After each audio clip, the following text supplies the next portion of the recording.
You've all probably seen this. If you're watching this live, I'm pretty sure you've seen this. If you are watching this on the recording, this might be old news already. There might be some other stuff, but a chaotic brawl erupted on a popular riverfront dock in Montgomery, Alabama. The incident unfolded when a confrontation between a black employee and a group of white men escalated into a physical altercation with punches thrown, chairs used as weapons. Clip up this video right here. Ash, if you go ahead, show that video. But for those of you that are watching live, you've probably already seen it. Kabi, what's your take on this epic brawl? Oh man! First and foremost, notice that this did not take place in the great city of Detroit. So let's first and foremost go ahead and point that out. On a more serious note, though, I do want to say this. In no way, shape, or form we condoning violence, but in a way, this is kind of a litmus test, if you will, for the state of our culture, right? What's going on, right?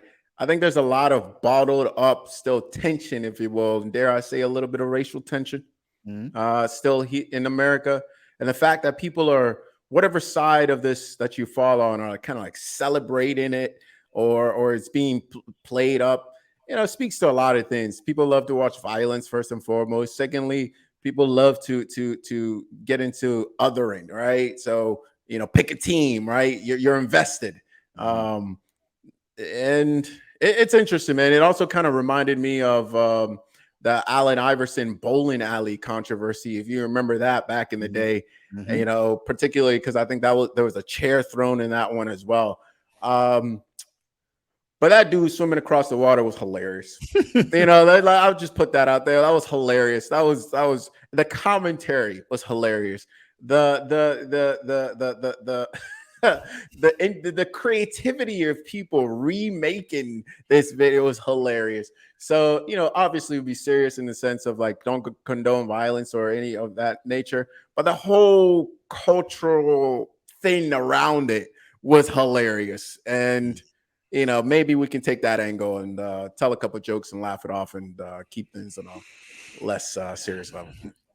Hopefully we can laugh this one off, because there's a lot of people on social media laughing about it for sure. And it's not just black people, in all honesty, right? Like there are a lot of white people that are actually like saying they deserved it type of thing, right? And they're kind of applauding it.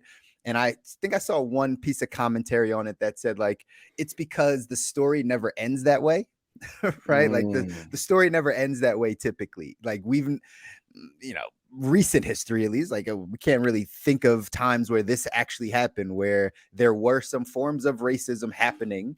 There was altercation, and then, right, black people were the ones that won, right? Like they were the ones on top.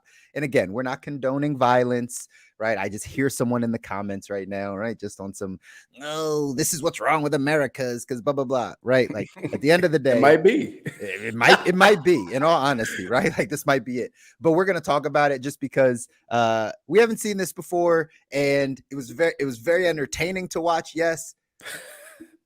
It just was people watching the video 5, 6, 7 times, catching different angles from people on the top, people on the bottom, the post commentary. But the point I'm going to finish on that I think is really important, and something that you touched on, is this underlying racial tension that still is present here in America. It's so touch on Ray Dalio. Ray Dalio wrote that book, right? Again, Principles of a Changing World Order. And in there, one of the things that talked about the downside, right? Like the collapse of an empire was civil uprising, right? Civil uprising. So when inside of your country, there is an uprising, what happens is the external enemies think that we're weak. So when we fight internally, it leads to other countries saying, oh, they're vulnerable now because they're fighting internally. Whether it's racial tension, whether it's political tension, there's just real human tension that it feels like it's, going to bubble over at some point. And that's not going to be good for anyone in this country, white, black, brown, doesn't matter, right? Like it's not going to be good for anybody. So yes, we can kind of make some jokes and memes and things about, you know, this brawl. However, there's some real underlying things that as a society, I don't think we're fully addressing. And it's going to leave us vulnerable in the long haul. That's a great take, man. That's a great take. You know, a couple of things. First, I'm not sure we really saw a winner, right? Number one, and two, I thought occurred to me here is like, at what point in that video did things become racial? Was it right off the bat? Was it like right off the bat? Did it become racial when the dude threw up the hair, the signal when he threw up the flare? Right? Was that at that point? Is that moment? That right? moment was When hilarious. He threw, first of all, that was the most. Listen, that's some black behavior, man. That dramatic flare. Oh, right? It was the oh man. Like I could only imagine what was being said there because we couldn't hear that, but. That white guy probably said something. He was like, "Oh, it's on!" Right?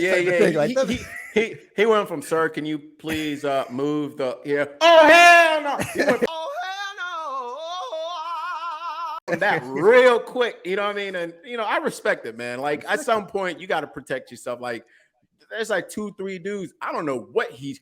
I want to hear the play, not the play-by-play, but I want to hear the clip. Like, what did each party say? Right? And you know, the other piece that occurred to me here was like, what made it so funny was just the it's like watching Premier League soccer, right? And listening to the commentators. And the commentating it just takes it to a whole nother level. They're like, you help your bro. I'm like, oh my gosh. First of all, I feel like I know that lady, right? I feel like that's like my neighbor, right? You know, when I was growing up. Yeah, it's just, and I'm glad. I mean, it got pretty crazy. Yeah. I really hope nobody got severely hurt, so that you know we can laugh without guilt. Sure. Yeah. Yeah. I don't want to laugh and feel guilty because somebody died. That's terrible, man. Like I don't know. I don't know. But I gotta say, always reserve the right to change my mind. That's right. Do not cancel me until I have the opportunity to speak for myself. If you're gonna clip this, make sure you clip the whole thing. All right. Yeah, and I'm sure they're only gonna catch like 3 seconds where he says something crazy. That's all they're gonna catch. But either way, we'll follow up on kind of what's happening with that story. I'm sure it's all over. So we'll figure out, you know, who got arrested and what the charges are and all that type of stuff down the line. And maybe it's something to continue to talk about. Thank you for tuning in to another episode of The Good Life. If you enjoy this episode, please take a moment to subscribe and like our channel. If you have any feedback or suggestions for future episodes, please leave us a comment down below. If you're listening to the podcast audio version, we appreciate you just as much. Thank you for tuning into The Good Life Show. We believe that everyone has the potential to live their best life, and we hope our show helps you get that one step closer to achieving your goal. If you know someone who would benefit from our show, please share it with them, and thank you for your continued support. That's it for another week's episode here on The Good Life. We'll see you next week for another inspiring conversation.